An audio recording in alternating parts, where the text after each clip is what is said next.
The trembling started at 2:24 a.m. in the break room of Mercy General, Megan's hands shaking so badly she couldn't pour the coffee without watching it slosh across the chipped ceramic mug. 1 breath. 2. The cup steadied. By the time she stepped back into the ICU 40 seconds later, her fingers were surgeon steady, drawing up medications with the precision of someone who'd done this 10,000 times in places where the power cut out and the generators failed and you had to work by headlamp in a tent the size of a bedroom. Dr. Sterling didn't see the trembling. He saw only the efficiency. He saw her move past room for 47 at 3:15 a.m. with a catheter tray and a patient chart, watched her disappear into the cardiac wing where the monitors beat their relentless rhythm, and something in his chest tightened. Not fear. Recognition. The kind of recognition a predator feels when it realizes the small animal in the corner might have fangs. The night shift at Mercy General moved like a liturgy, fluorescent lights humming in C-sharp, the antiseptic bite of the air making your sinuses burn, the sound of 1,000 machines keeping 1,000 people breathing who might otherwise simply stop. Megan O'Brien had worked these corridors for 6 months. She'd come from nowhere. No references worth mentioning, no LinkedIn profile, no social media, no backstory that made sense. Just an application, a license number, and a name that appeared on the schedule like she'd materialized from the walls themselves. She was 38 years old. She had the kind of tired in her eyes that came from seeing things that rewrote what you knew about human fragility. Her dark hair pulled back so tight it looked painful. Her scrubs always perfectly pressed despite the 12-hour shift starting at 7 p.m. She had a slight limp when she thought nobody was watching, favoring her left leg, the way a body does when the cartilage is gone and you've learned to accommodate the damage. At 4:22 a.m., the monitor in room 339 flatlined. Not a warning. Not a slow drift. A flat line. 1 second the rhythm was there, the next it wasn't, and the room exploded into the controlled chaos that was a code in progress. Megan was there before the resident finished calling it.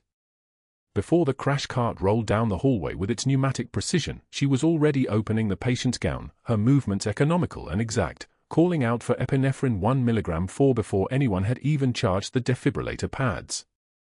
Push the epi, she said. Not a request.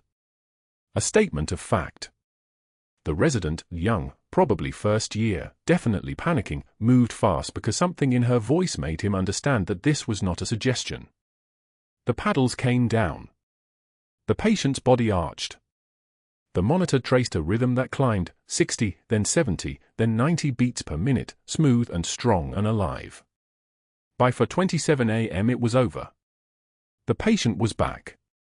The crisis had compressed itself into 5 minutes the way crises always do, leaving everyone breathless and shaking except for Megan, who was already documenting the code in the chart with a pen that moved across the paper like it was writing something important. Dr. Sterling noticed. That was the problem. He arrived for his 6 a.m. rounds precisely on schedule, his Italian leather shoes clicking against the linoleum in a rhythm that announced him before his face appeared in the doorway. Sterling was one of those men whose privilege was so complete it had become invisible to him, the kind of man who believed he'd earned everything through merit when the truth was that his father had known the hospital administrator's father at Yale, and the trajectory of his life had been paved before he even knew how to hold a scalpel. He wore a Rolex that cost more than a nursemaid in a month. His suits came from a tailor in Milan. His surgical record was spotless because he did very little actual surgery anymore. He'd moved into administration 5 years ago, where the money was better and the risk of lawsuits was significantly lower. What he did do was oversee the equipment procurement for the surgical wing, and in that role he'd become extraordinarily creative about what he could bill to Medicare. Megan delivered the overnight patient chart at the nurse's station with a quiet "Good morning, doctor." She didn't make eye contact. She never made eye contact. She simply placed the folder on the counter and turned to leave, her movements efficient and invisible, the kind of nurse who showed up and did the work and asked for nothing. Sterling looked at the chart. He looked at Megan's back as she walked toward the supply room. He smiled. It wasn't a kind smile. The thing about Dr. Sterling was that he understood power in its most elementary form. It wasn't about being right, it was about being able to make other people disappear. He'd built a very comfortable life on the principle that if you could make someone feel small enough, they would eventually remove themselves from your orbit. It was cleaner than firing them. It was cheaper. It was also infinitely more satisfying. He'd done it to 3 nurses in the last 2 years. They'd simply stopped coming to work, their applications transferred, their reasons for leaving vague and unhappy. He'd done it to a surgical tech who'd asked too many questions about inventory. The man now worked in Phoenix. But this one was different. This one had an efficiency that unsettled him. This one had moved into a coding situation like someone who'd done it in conditions that would make most surgeons weep. This one had the kind of calm that came from having already survived the worst, and Dr. Sterling had built his entire career on understanding that those people were dangerous. They had nothing left to lose. They operated on principles that money couldn't compromise. They were the type who noticed things, discrepancies in equipment orders, phantom procedures, the way certain surgical supplies disappeared and were never tracked properly. So at 7:15 a.m., Sterling gathered a small audience in the nurses' station, for nurses, 2 residents, a radiologist who happened to be nearby, and made a bet. "I give her a week," he said, his voice carrying the casual cruelty of a man accustomed to being heard. "1 week, and she'll be gone. The pressure, the hours, the ingratitude. She doesn't have the temperament for this work." He looked around the room with a smile that was supposed to be charming. "Who wants to put money on it? Coffee? Lunch?" One of the nurses, Diane, who'd worked here long enough to understand which way the wind blew, laughed along with him.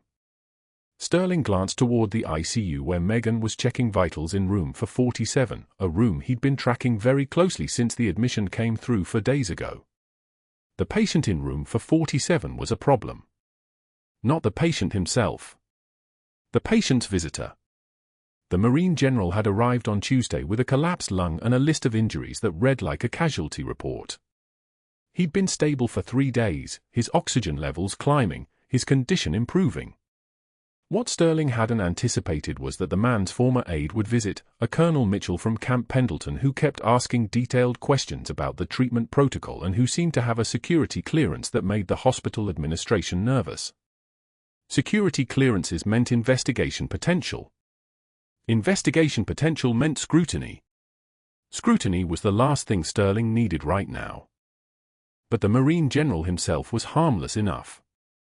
Sedated, recovering, grateful for the care. He'd asked for updates from the night nurse each morning, and it was always Megan who came in, quiet and professional, checking the oxygen saturation on his monitor, O2 at 94% and stable, and adjusting the ventilator settings with a touch that was so gentle he barely woke. He'd noticed her name on the badge. M. the Brian. It had taken him 3 days to really look at it, really read it. M. the Brian. And then he'd looked at his left forearm, at the tattoo he'd gotten in 2011 after a specific op in Marja that had gone sideways and nearly killed him. The name tattooed there in simple black ink, the Brian.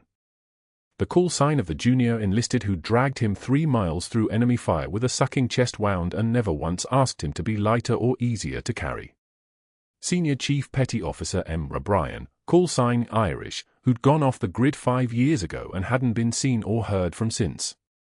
Who told no one, not his wife, not his command, not even his sister, where she'd gone. Just vanished from the rosters like she'd never existed. And now she was checking his vital signs at 6 a.m. with her eyes down and her voice barely above a whisper, and he couldn't place her because she moved through the world like a ghost who'd learned how to be invisible. The Marine General stared at the tattoo on his arm. His heart monitor increased its rhythm just slightly. 95 beats per minute. Then 98. Megan noticed the change. She always noticed everything. She glanced at him and found him staring at his own forearm, at something she couldn't see from her angle, and something in her face shifted so minutely that only someone trained to read micro-expressions would have caught it. But the moment passed. She adjusted the 4 line and noted the time in the chart, 6:14 a.m. When he tried to speak, his voice was rough from the endotracheal tube that had been removed just 24 hours earlier. "Thank you," he managed. Megan nodded. She didn't smile. She never smiled at the patients. She was kind, but kind and warm were two different things, and Megan had learned a long time ago that warmth was a luxury that came with complications. "Rest," she said. "Your oxygen is holding steady. That's what matters." She turned and walked back toward the supply room, and the Marine General watched her go, the name on her badge burning in his vision like it had been printed in fire. In her locker, behind the false panel, she'd installed herself using tools borrowed from maintenance and a technique learned in a different lifetime, sat a pair of worn combat boots. They were caked with Afghan dust, the kind of dust that got into everything and never really came out, that you'd find in the seams of your gear 3 years later and know exactly where it came from. The boots had belonged to someone else once. The person she used to be. The senior chief petty officer who'd carried a Marine General through Marja with a collapsed lung, who'd learned that some things you survived but never recovered from, who'd come home and realized that the world she'd left behind was still eating her alive in her sleep. So she'd left it behind again. She'd let everyone believe she was dead or missing or transferred to the private sector. She'd moved to San Diego where nobody knew her name and gotten a job as a night nurse and learned to be small and quiet and forgettable. Until 4 days ago when they'd brought him in through the emergency department, and she'd seen his name on the admission form, and her hands had started trembling in a way they hadn't trembled since Kandahar. The rest of the morning shift continued its liturgy. Megan delivered medications, monitored vitals, called physicians when something needed attention, moved through the hospital like she belonged nowhere and everywhere at once. By 8 a.m., Dr. Sterling had moved on to his administrative offices on the 3rd floor, already composing emails to the accounting department about the quarterly equipment requisitions, already thinking about the new imaging machines he could justify ordering if he positioned the narrative correctly. He didn't think about the quiet nurse anymore. She would crack under pressure like they all did. In 1 week, she'd be gone. The bet would be collected. Everything would return to normal. He had no idea he was standing next to a legend who'd already survived worse than anything this hospital could offer. The nurses' station at Mercy General smelled like burnt coffee and bleach, the fluorescent lights casting everything in a sickly white that made exhaustion visible on every face. Megan O'Brien stood at the counter during shift change, her pen moving across a patient chart with the methodical precision of someone trained to document under fire. She didn't look up when Dr. Sterling arrived, but she felt him before she heard him, the way a rabbit feels a hawk's shadow pass overhead. He leaned against the counter beside her, his Italian leather shoes gleaming beneath his pressed white coat. "I'm making a bet right now," he announced, loud enough for the day shift nurses to hear. "Our little mouse here," he tapped her shoulder with 2 fingers, "quits within a week. Any takers?" The day shift nurses looked away. Megan's pen stopped mid-word. The fluorescent lights hummed overhead like insects trapped in a fluorescent tomb. She took one measured breath, the kind she'd been taught to take before giving orders that would get people killed or saved. "I don't quit easily, Dr. Sterling." He laughed. The sound had teeth in it. "That's what they all say, mouse. But you've got that look. The ones like you always scurry away when things get real. When the pressure builds. When someone who actually matters starts to notice." He straightened his coat, watching her face for a flinch that never came. "I give you 5 working days. 6, if you're stubborn." She met his eyes for exactly 3 seconds. A single tear escaped down her left cheek, not from fear, not from shame, but from the sheer effort of staying silent when she could have ended his career with 4 words about his billing practices. She wiped the tear without breaking contact. "I've survived worse than nicknames, Doctor." She returned to her chart as if he was already forgotten. Sterling's jaw clenched. Her composure was wrong. Too controlled. Too military. He filed it away, the way a predator files away the smell of weakness in prey that might not be what it appeared to be. 2 days later, the cafeteria during lunch rush was a controlled chaos of beeping pagas and scrub colors mixing like paint water. Megan sat alone at a corner table, her tray holding soup and crackers beside the photograph she kept face down, an 8-year-old boy with her eyes, frozen at age 8 forever. She didn't eat much anymore. Eating required being present, and being present meant remembering. Sterling approached her table with the confidence of a man who'd never been told no by anyone with power to enforce it. "Mouse, you're in my usual spot." Megan began to stand, her posture already apologetic, already deferring. She'd learned to do this 5 years ago, make herself small, make herself safe, make herself invisible. He knocked the tray off the table with his elbow, a sharp sweeping motion that looked almost accidental. The soup splattered across the linoleum like a broken blood vessel, crackers skittering across the floor. The photograph flipped face up and Sterling's shoe came down within an inch of it, not quite touching, but the threat was there. Before she could react, he grabbed her patient charts from the seat beside her and threw them after the tray, papers flying like startled birds, scattering across the wet floor, absorbing soup. "Pick that up, sweetheart. It's what you're good at." He smiled the smile of a man who'd never been accountable for anything. 40 people watched in the kind of silence that comes before violence. Megan knelt slowly. The linoleum was cold against her knees, wet with soup and water. Her hands gathered the pages one by one, her breathing measured like she was counting down from 10, like she was in a room with her CO and insurgents and a decision that couldn't be unmade. One tear escaped as she worked, and she wiped it with the back of her hand, leaving a smudge of soup across her cheek. She stood holding the dripping charts, water and broth dripping onto her white sneakers. She looked directly at Sterling, and something in her eyes changed. Just for a moment. Just enough for him to see that he'd miscalculated something fundamental. "I've cleaned up worse messes than this, Doctor," she said. Her voice was steady as stone, as the voice of someone who'd given orders to armed warriors, who'd called in airstrikes, who'd held the line when the line was literally dying in her arms. "Much worse." She walked to the trash, deposited the ruined charts into the bin, and exited through the side door without waiting for a response. The cafeteria remained silent for 3 more seconds. Then conversations resumed, but quieter now, like people speaking in a library. Sterling stood alone by the wet floor, his shoe still resting near the photograph, and something cold moved through his chest that felt almost like fear. In room 447, Marine General Siddiqui lay in his hospital bed, his recovering heart monitored by a forest of wires and sensors. He'd been watching through the hallway window when Megan knelt to gather those charts. The way she moved. The economy of it. No wasted motion. No panic. Just a body that knew how to function under pressure. He watched her walk out, and his fingers unconsciously traced the M. O'Brien tattoo on his forearm, the call sign he'd earned in blood and smoke 5 years ago in Marja, Afghanistan. The letters were still dark, still crisp. That name belonged to a woman who'd dragged him through 3 miles of enemy fire when his leg was shattered. A woman who'd held a bleeding wound closed and whispered coordinates into a radio while rounds snapped past her head. A woman he'd heard was dead. Transferred. Gone. The name didn't match the quiet nurse who checked his vitals, who spoke in whispers, who looked at the world like it had already broken her once and she was waiting to see how it would do it again. But he couldn't unsee what he'd just witnessed. He couldn't unfeel the ghost of recognition that moved through his body like muscle memory recognizing an old formation.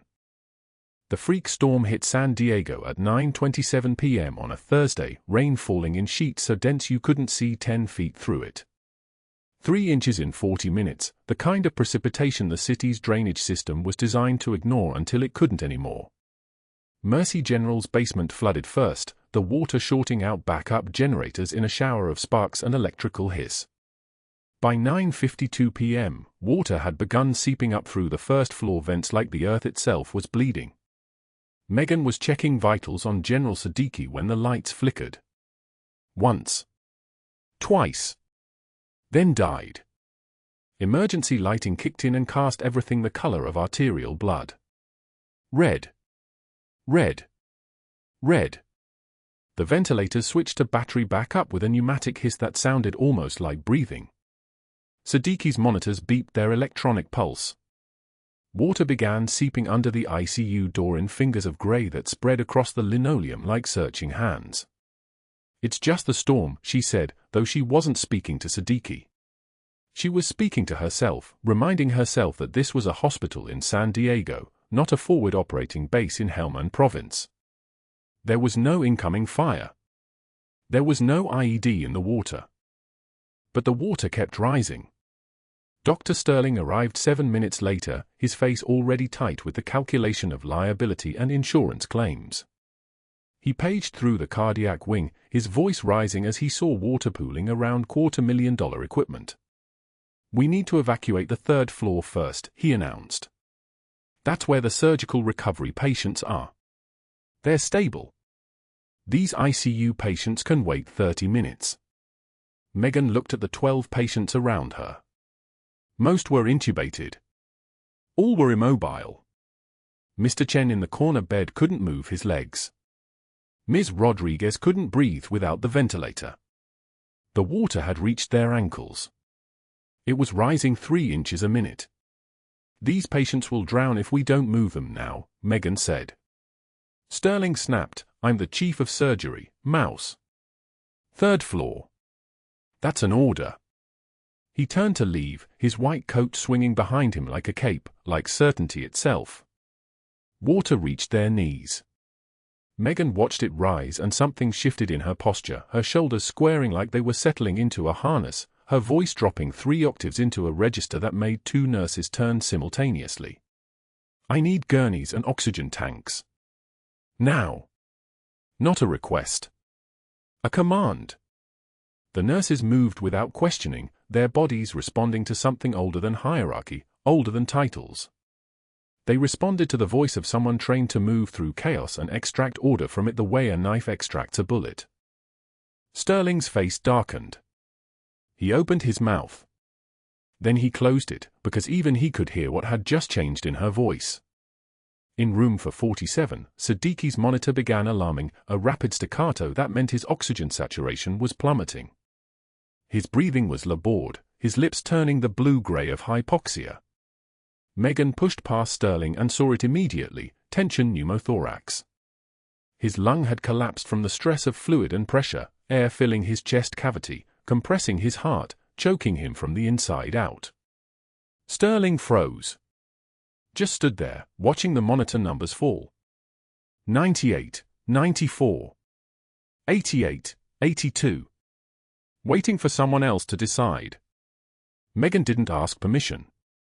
She called for a 14-gauge angiocath needle and an alcohol swab, her hands absolutely steady now, steady as they'd been at forward operating base Shank when she'd done this exact procedure on a ranger with a sucking chest wound and 200 meters of open ground between them and the nearest cover. Her hands moved like muscle memory made flesh. The needle went in at the second intercostal space, mid-clavicular line, and air hissed out, the sound like 1,000 small escapes, like pressure finally being released. Siddiqui gasped and his color returned, pink blooming across his lips like a flower blooming in time-lapse. "We're moving him now," Megan said. She organized the evacuation with the precision of someone who'd organized the evacuation of an entire phi base under fire. Assigning roles. Establishing a chain of command. Setting priorities. She waded into waist-deep water and physically pulled a 200-pound patient on a floating gurney toward the stairwell, her limp vanishing completely, replaced by the economical movement of a body trained to function with no margin for wasted motion. Her commands cut through chaos like a knife through water. Left. Now. Get that oxygen tank secured. 3-person carry-on Rodriguez, she can't brace herself. Sterling watched from the dry 2nd-floor landing, his white coat still pristine, his shoes still polished, his expression calculating something that had just fundamentally shifted in the available variables. But that wasn't the worst part of what he was seeing. The basement flooded at 9:07 p.m. Thursday. 3 inches of rain in 40 minutes. San Diego doesn't prepare for this. The drainage system that had held for 30 years simply surrendered, and water poured through the sublevel like a broken levee, swallowing the mechanical room, the pharmacy overflow, the electrical junction that powered the ICU, the telemetry units, everything. Alarms shrieked through the hospital simultaneously, not the practiced code blue tone, but something more primal, more urgent. System failure. Cascading failure. The kind of failure that doesn't announce itself politely. Megan heard it from the third-floor supply closet where she was restocking pediatric chest tubes. The sound was unmistakable to anyone who'd ever heard ordnance impact a hillside, explosion adjacent, concrete shredding, the kind of sound that travels through your bones before your ears register it. She was moving before her conscious mind finished processing. The boxes in her hands clattered to the tile. Her hands were already reaching for the closest phone. Dr. Sterling was in his office on the second floor reviewing the day's billing codes when the power cut. The fluorescent lights died, flickered once, then emergency systems kicked in with a sickly green backup hum. He stood. His office was suddenly illuminated by the eerie glow of battery-powered exit signs. Through his window, he could see nurses already moving, already responding. He could hear feet pounding down corridors. Voices calling out. Protocol shifting like a ship listing in a storm. The ICU had 14 critical patients. 14 people on ventilators, on drips, on machines that required steady electricity the way lungs require air. Dr. Sterling reached the ICU entrance within 3 minutes. What he found inside was a scenario he had not trained for and would never have trained for because training implied accepting that some situations were beyond his control. The senior resident, Dr. Cho, was standing in the middle of the unit looking at 14 patients and then at the backup monitors flickering on auxiliary power with about 40 minutes of battery life if everyone was lucky. "Power's out basement to ground," Dr. Cho said flatly. "We have maybe 45 minutes before these units die." Sterling's face had gone the color of spent concrete. He opened his mouth. Closed it. Opened it again. His hands, which had spent the last 3 days gesturing authoritatively, folding into themselves like someone had drained the blood out of them. "We need to," he started. Stopped. "We should call maintenance, Anne." "Maintenance is underwater," Dr. Cho said. Not unkindly. "The basement is flooded." Sterling's eyes moved from patient to patient to patient. 14 sets of lungs that were breathing only because machines were breathing for them. 14 lives that depended on electricity. 14 files that would have his name on them if something went wrong. He stepped backward. His white coat, still pristine from the morning, suddenly looked like a costume from another universe. That's when Megan arrived. She didn't announce herself or knock. She assessed the situation in the time it took to cross the doorway. 14 patients. Backup power failing. No Sterling-sanctioned evacuation order. The backup monitors showed O2 sat ranging from 78 to 91%, not critical yet, but trending toward critical. Humidity in the vent lines at 64%. The kind of data that meant nothing if you didn't know how to read it. Megan read it the way snipers read wind. In the third bed from the window lay Marine General Siddiqui, the man with her name tattooed on his forearm. His O2 sat was at 81 and dropping. His ventilator had started running on backup battery, which meant the alarms were running simultaneously on a separate circuit. His surgical history showed he'd had shrapnel removal surgery 2 days ago, left lung repair, post-operative status. High-risk patient. Complicated anatomy. His chest suddenly went silent. Not stopped breathing, the ventilator kept pumping, but the smooth rise and fall of his chest wall froze. Tension pneumothorax. Air in the pleural space without an exit, pressurizing the lung, collapsing it, compressing the heart. The kind of thing that kills people in 9 minutes. The kind of thing that Megan had treated in the field more times than she could count. She was already moving. Her hands found the chest wall, found the landmarks, second intercostal space, midclavicular line, the anatomical map she'd spent 12 years reading in the dark with only moonlight and the sound of mortars. She didn't ask permission. She didn't call for a doctor. She moved like someone who understood that permission was a luxury people only had when they had the luxury of time. "Megan, you can't," Sterling's voice came from somewhere far away. She didn't answer. The 14-gauge angiocath needle was already in her hand, muscle memory taking over, her hands moving with the same fluid precision they'd demonstrated 1,000 times before, in places where no one questioned whether a woman had the authority. The needle went in with a distinct give, a small puncture through skin and fascia and parietal pleura. The hiss of air escaping.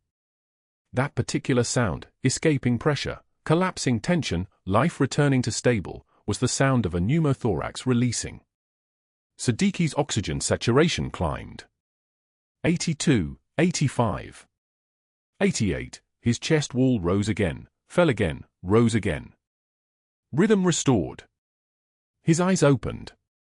He looked directly at Megan's face and something shifted in his expression, recognition trying to materialize through medication and post-operative haze.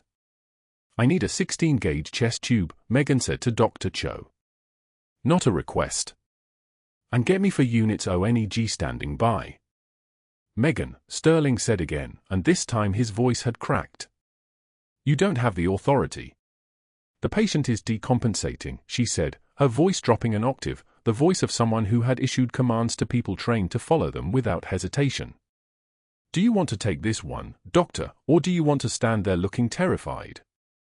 Sterling's mouth opened. Closed. He stepped back further, his hand still empty, his authority suddenly a concept from a different world. Megan worked.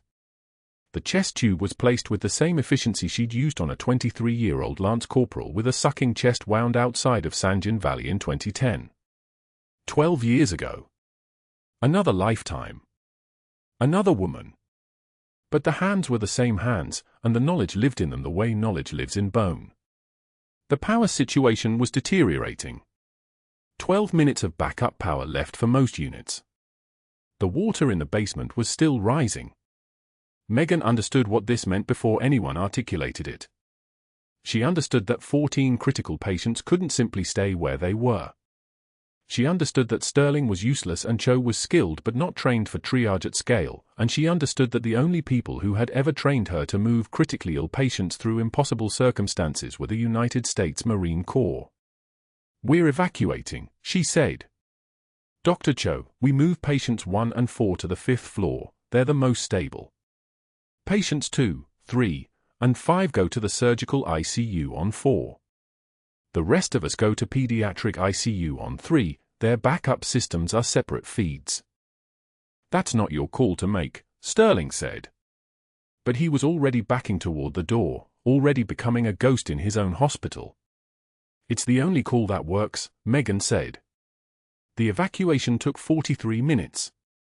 For patients moved through waist-deep water in the stairwell where the elevators had become useless shafts. Megan carried the first one herself, a 71-year-old woman post-coronary bypass, 84 pounds of human fragility and expensive post-operative risk. The water was cold. Hypothermia was a concern. Speed was a concern. The ventilator had to stay dry, which meant carrying it above her head while moving through water that wanted to pull her legs out from under her. She didn't struggle. She didn't ask for help. She moved like someone who had carried far heavier things through far worse circumstances. Like someone who had carried wounded Marines through smoke and incoming fire and the kind of terrain that was designed to kill you slowly if the bullets didn't work fast enough. The hospital staff watched her work. Dr. Cho. 2 nurses. An orderly.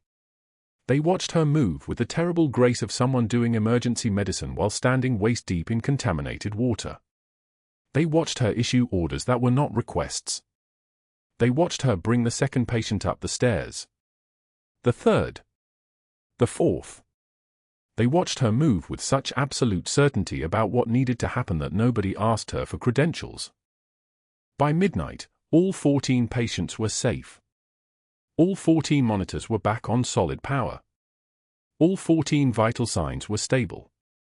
Megan stood in the pediatric ICU with water still clinging to her scrubs, her hair plastered against her skull, her breathing controlled but elevated.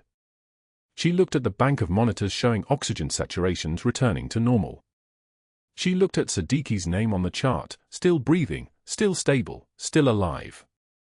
One of the nurses, a Jennifer, been at Mercy General for 9 years, was staring at her.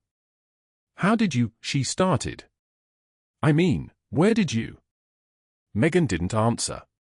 She was already peeling off her soaked scrubs, moving toward the locker room, moving toward the shower, moving away from the question that nobody was supposed to ask. Sterling stood in the administrative corridor watching water drip from the basement level onto the ground floor.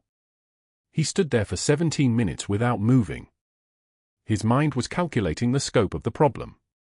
Megan had just demonstrated, in front of witnesses, that she possessed medical knowledge he didn't have. That she had made a decision he hadn't authorized that saved a man's life. That she had organized an evacuation with the precision of someone trained for exactly this kind of crisis. The surgical supply inventory rotation was scheduled for next month. Megan was assigned to the position that would put her within sight of his inflated equipment charges, his phantom procedure billings, the $480,000 in annual Medicare fraud that kept him driving a Range Rover and renting a penthouse in La Jolla. She had to be gone. Not tomorrow.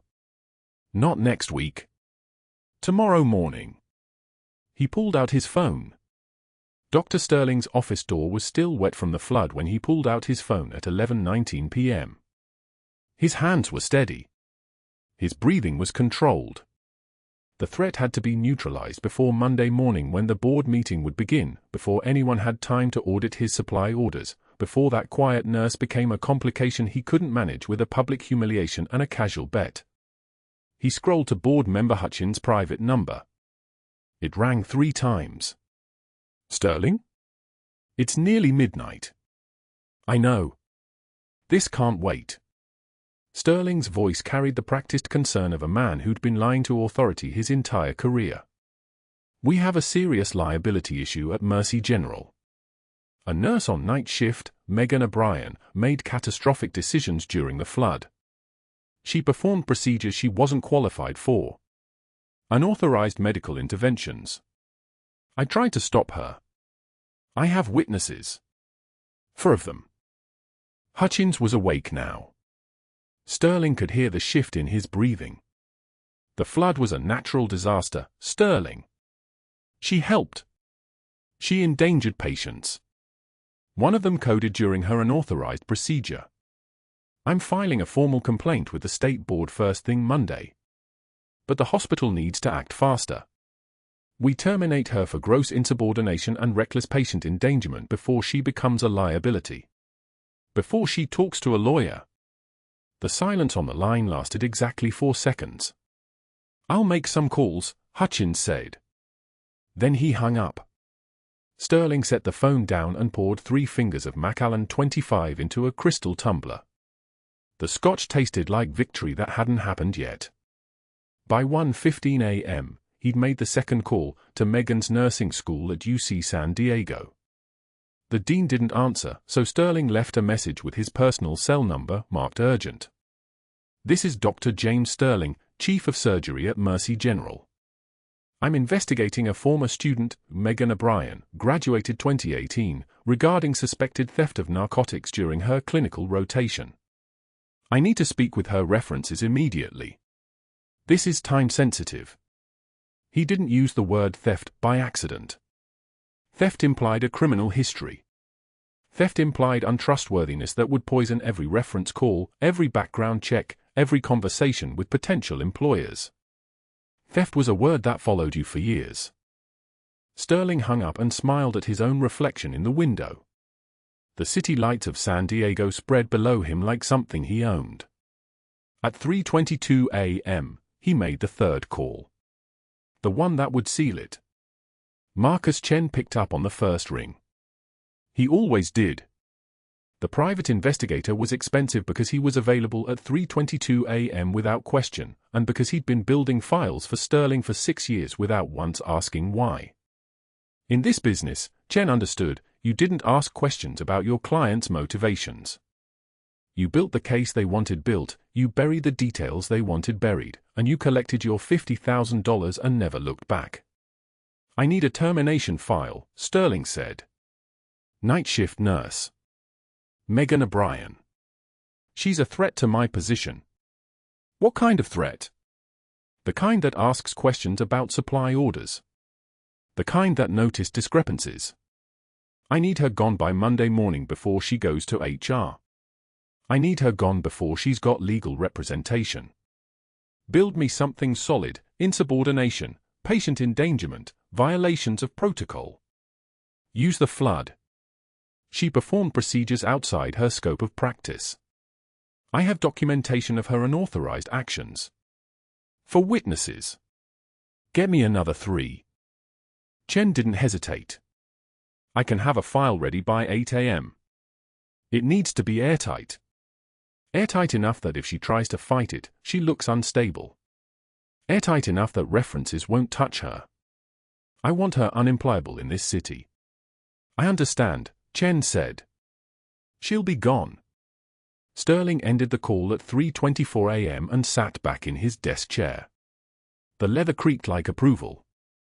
His network was already in motion. Board member Hutchins would call the hospital administrator by sunrise. The nursing school dean would corroborate the theft allegations. Marcus Chen would have a file thick enough to bury any defense she could mount. By Monday, Megan O'Brien would be terminated, unemployable, and utterly neutralized as a threat. The investigator called back at 7:56 a.m. with the file complete.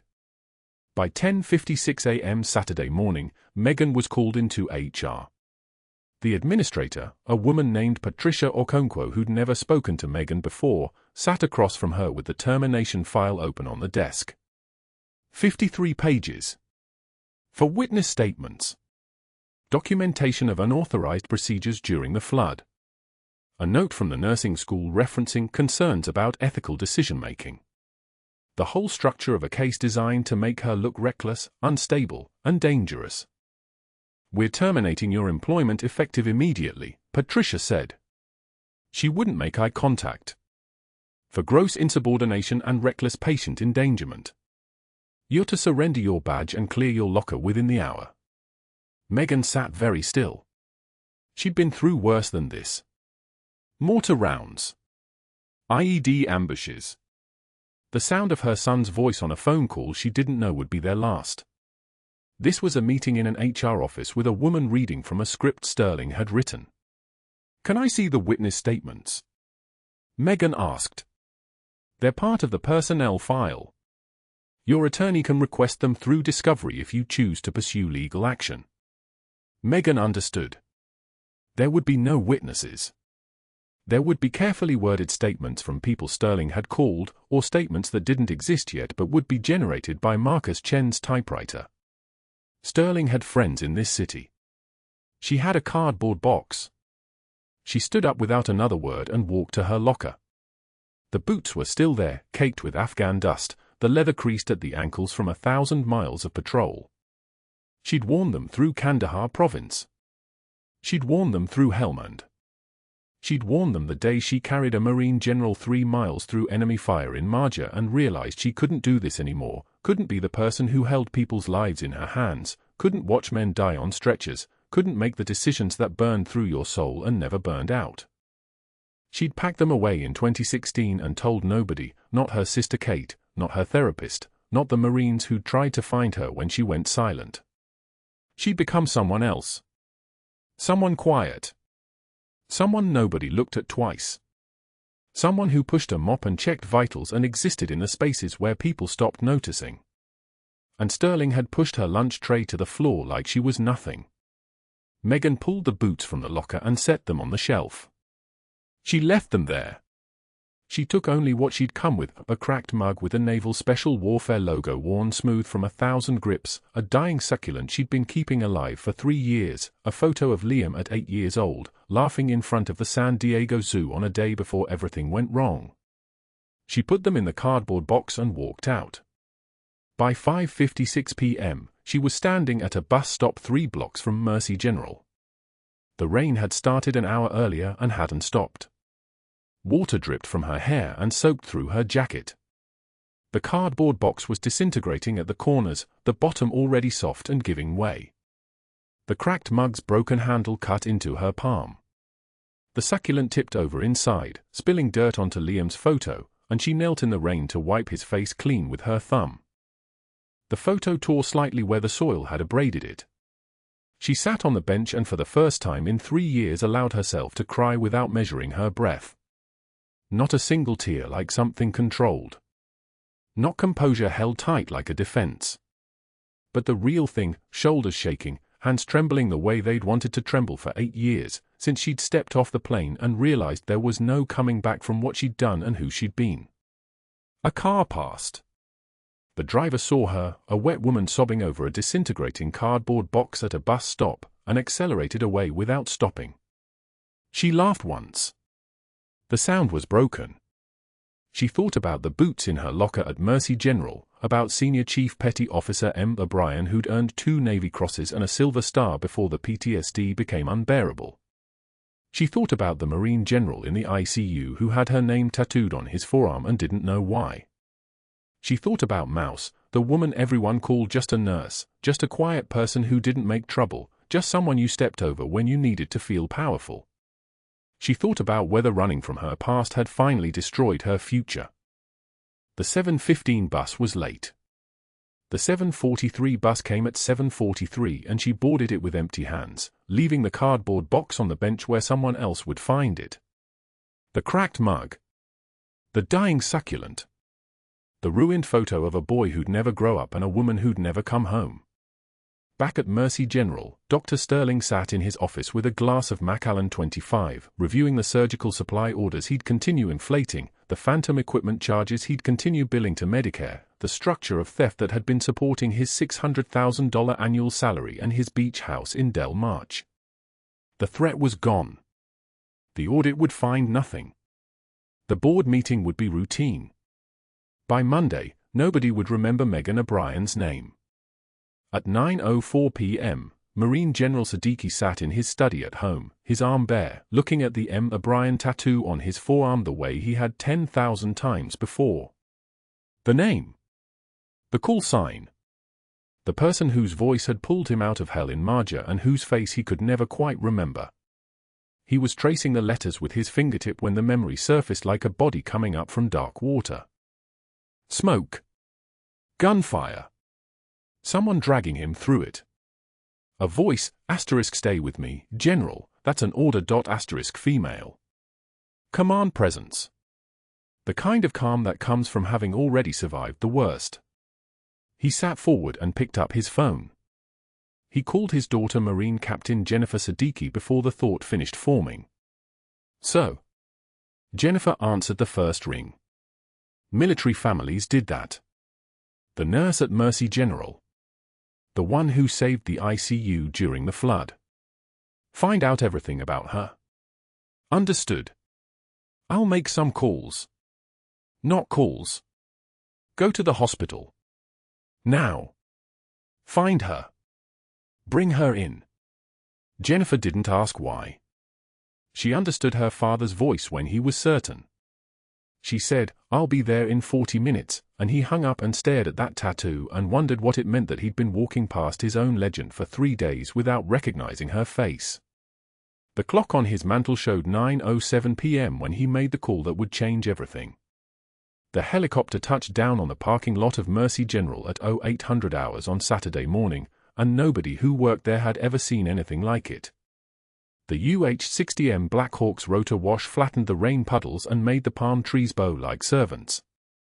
General James Siddiqui stepped out first in dress blues, his chest a geography of medals, his daughter Captain Jennifer Siddiqui beside him in identical dress uniform, their boot heels striking the wet asphalt in perfect synchronization. Behind them came a former Taliban fighter-turned-interpreter named Khalid Rahman, his dark eye scanning the parking lot with the careful precision of a man who had learned to survive by reading rooms the way other people read books. Megan was loading her personal effects into the bus stop shelter 3 blocks away when her phone buzzed. A message from a number she didn't recognize, Mercy General parking lot. Now.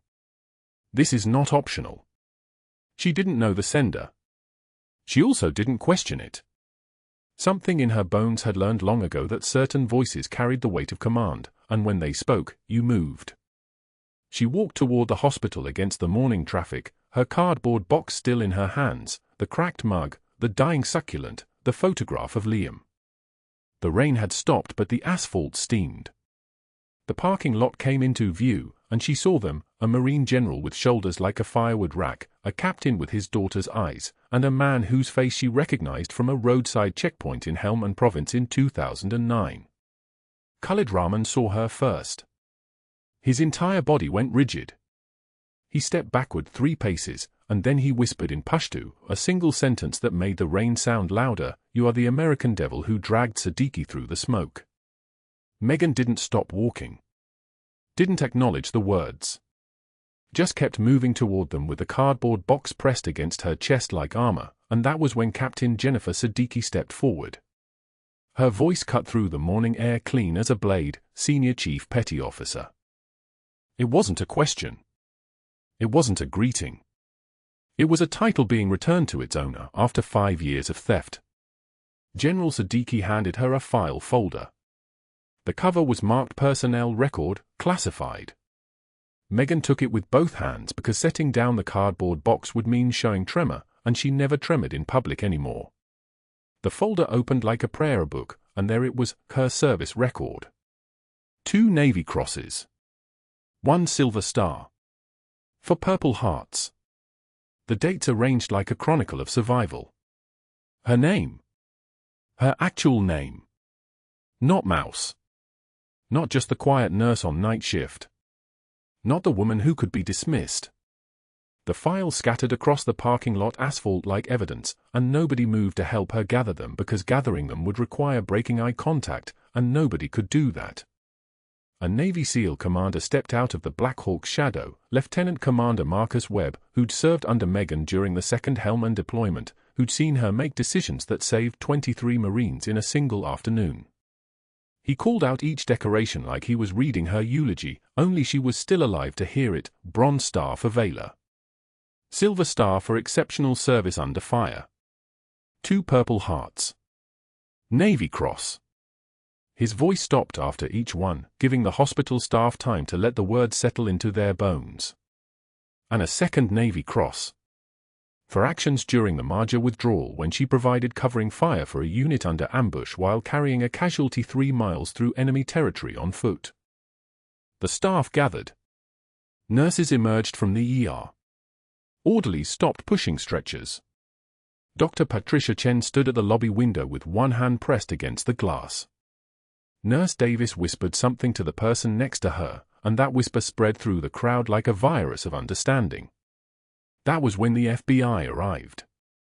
Special Agent Victoria Cross stepped through the hospital entrance at 08 for 7 hours, flanked by 2 agents in dark suits, and her voice was clinical enough to cut glass.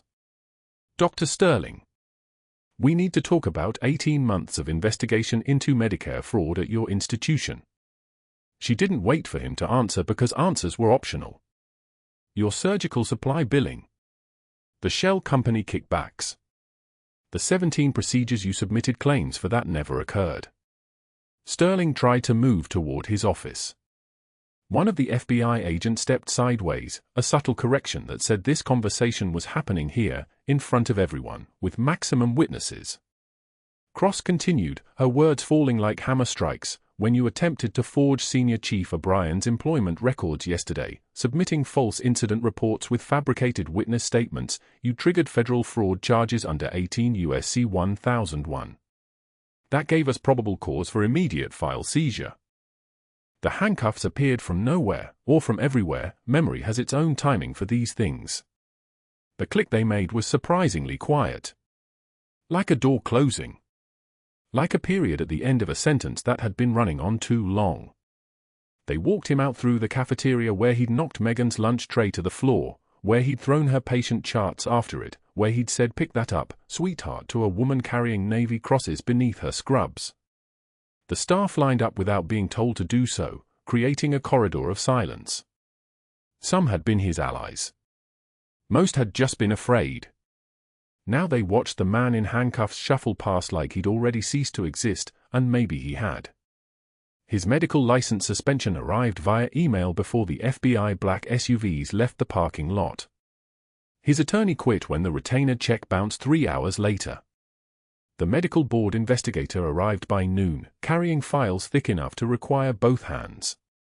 Board member Hutchins, who'd taken Sterling's phone call just yesterday and approved the termination, now sat very still in a corner chair, understanding at last what he'd been party to. Marcus Webb, the outside investigator who'd been fabricating termination files for Sterling for 3 years, walked directly to FBI agent Cross and began talking about the other employees, the other firings, the other silence he'd built for payment. By evening, the local news reported it: decorated senior chief petty officer fired, chief of surgery arrested in multi-million-dollar Medicare fraud scheme. The headline ran beneath a photograph of Megan in dress blues from 5 years ago, her face still young, before running had aged her. General Siddiqui had provided the photograph. He'd kept it all this time. 6 weeks later, Megan stood in front of a mirror in a small office at Camp Pendleton, adjusting the collar of dress blues she hadn't worn since 2018. The nameplate beside the door read Senior Chief Petty Officer M. Bryan, Special Operations Liaison. General Siddiqui had created the position. He'd refused to accept no as an answer. Her worn combat boots, the ones from her Mercy General locker, cleaned carefully but still bearing Afghan dust in the treads, sat on the shelf beside a fresh pair, a ritual she'd started. Both boots faced forward like they were standing at attention. Through the office window, she taught trauma response to 23 young Navy corpsmen, their notebooks open, their eyes locked on her hands as she demonstrated the precise angle for needle decompression, second intercostal space, mid-clavicular line, the needle sliding in with the same confidence it had carried in a Taliban-held village in 2009. Khalid Rahman sat in the back row, his voice gentle when he spoke, his presence a bridge between her past and this present tense that wasn't tense anymore. Captain Jennifer Siddiqui observed from the doorway, and in her eyes was the understanding that sometimes what looks like breaking is actually becoming whole again. The photograph of Liam sat on Megan's desk now. 8 years old forever. No longer hidden in a cardboard box. His smile caught the California sunlight. Beside it, in a simple frame, hung her service citations. Navy Cross twice over. The public recognition she'd spent 5 years running from had finally caught up with her, and it hadn't destroyed anything. It had rebuilt it. Dr. Sterling's future arrived on a Tuesday afternoon when a local news crew filmed him sitting at a folding table in a strip mall parking lot off Highway 163, a banner reading supplemental Medicare insurance stretched behind him. He was older now. Smaller. His hands shook as he passed flyers to disinterested retirees who didn't recognize him. Some glanced at his name tag and kept walking. One woman took a flyer and threw it in the trash without reading it.